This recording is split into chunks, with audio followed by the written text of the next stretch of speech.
A recent study by the Intergovernmental Panel on Climate Change found that we only have about a decade to turn things around before we go over. I know they said that 30 years ago. A critical threshold. This is what scientists are saying.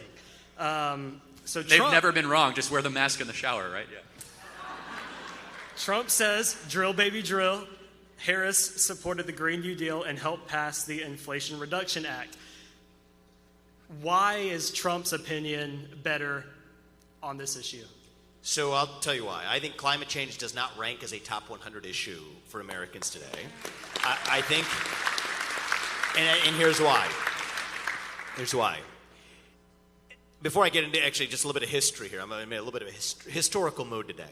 Charlie said they've been saying that for 30 years, and that's right, that we only have another 10 years left. Actually, it's a little longer than that, Charlie. It goes back to the 1970s. So if you pull up the cover of Newsweek or Time magazine, back in the day, they used to have these things called magazines that were like paper copies of things they mailed to people's homes. But, you know, I was alive when that happened. They had these Newsweek and Time magazines they would mail to your home. On the cover of it was warning of the effects of global climate change. Unless we stop burning fossil fuels, we're actually going to have not global warming, but an ice age. That's what scientists, as recently as the 1970s, were worried about. What they realized was that actually they started tracking these global surface temperatures, and they weren't really going down. We're not on our way to that ice age. At which point they just changed their mind and said, oh, actually the real problem isn't the global ice age. No, it's actually the other thing, because temperatures are going up a little bit. Let's call it global warming. Now, there were a few years through from around 2012, about a 5-year streak where temperatures came down. They still didn't change that strand. So now what are the actual facts we have? I don't care about what somebody calling themselves a scientist says. I care about what the actual facts There's say. Facts that the hottest year on record. So I'll give, it happens to be a subject that I have studied quite deeply, and I'll give you hard facts on this without opinions. Are global surface temperatures going up by a little bit? Number one, yes, they are. Number two, is that directly attributable to carbon dioxide? Far more controversial. You can actually look at the... Let me ask you a question. What percentage of the atmosphere do you think is comprised of by carbon dioxide today? I know that is a non sequitur. I'm asking a question. It's a very small percentage. Yes. Nitrogen makes up. We don't breathe nitrogen. Right. I could raise the argument. Why do we 0. need oxygen? Of course we need. Just carbon for people in the room dioxide to can know. still have an impact. If I may, 0.04% is carbon dioxide today. That is one of the all-time lows in the history of the Earth. And in fact, in most periods where carbon dioxide was a higher percentage of the global atmosphere, you actually had ice ages on Earth. So the idea that carbon dioxide is responsible for this slight increase of global surface temperatures is itself at least questionable. But here's the big question that nobody asks, and we got to get to it. What is our level of confidence that a slight increase in global surface temperatures is on net a bad thing for humanity? It turns out that 8 times as many people die of cold temperatures rather than warm ones every year. And yet we're obsessing. I'm going to finish this point, and then I'll give it right back to you. The best way to prevent all temperature-related deaths is more plentiful, abundant access to fossil fuels. And so the Earth today is actually more covered by green surface area than it was a century ago, because carbon dioxide is plant food, and they tend to grow in slightly warmer conditions.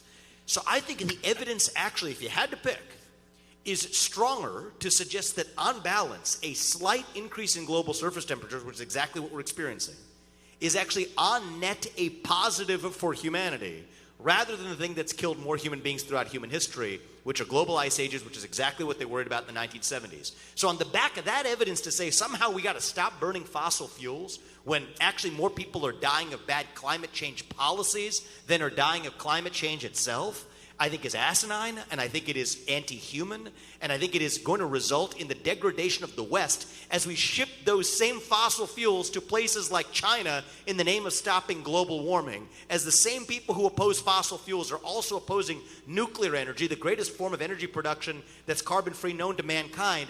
It doesn't make sense because this is actually a cult, a substitute for a modern religion. And I think the climate change agenda, if it's representative of anything, it has nothing to do with the environment and everything to do with the loss of actually faith and meaning and purpose and actually self-conviction and belief in God in our country. That's actually what I think it's about.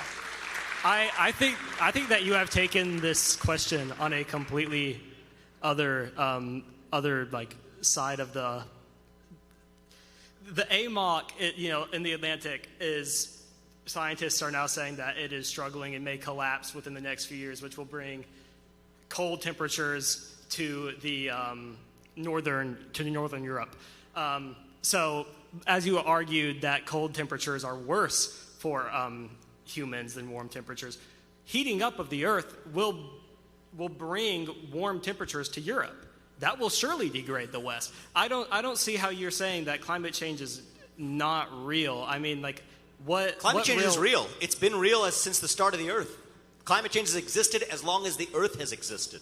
But the idea that we as human beings are contributing to this in a way that's net negative to humanity is a myth. The climate change agenda is a hoax because it has nothing to do with the climate and everything to do with China actually laughing at every step of the way while we impede ourselves in the West. China burned more coal last year than they've ever burned in the history of their existence as a country. The United States burned less. Are we better off for it? No, we're not. Is the world worse off for it? Yes, we are.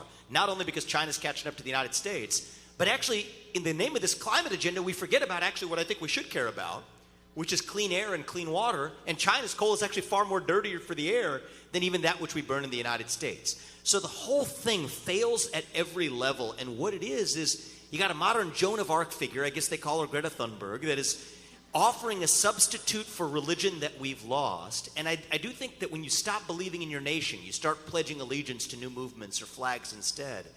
This is just evidence of a deeper hunger for a cause. Climate change is what we've latched onto, abandoning the facts. And as somebody who majored, I was a molecular biology undergrad at Harvard, I'll tell you a simple rule of thumb to say whether you actually are following science or not. If your conclusion was going to be the same, regardless of what the data tells you, that means you're not actually following science. So that's to say that if they said it was going to be a global catastrophe if global surface temperatures go up, that's a problem.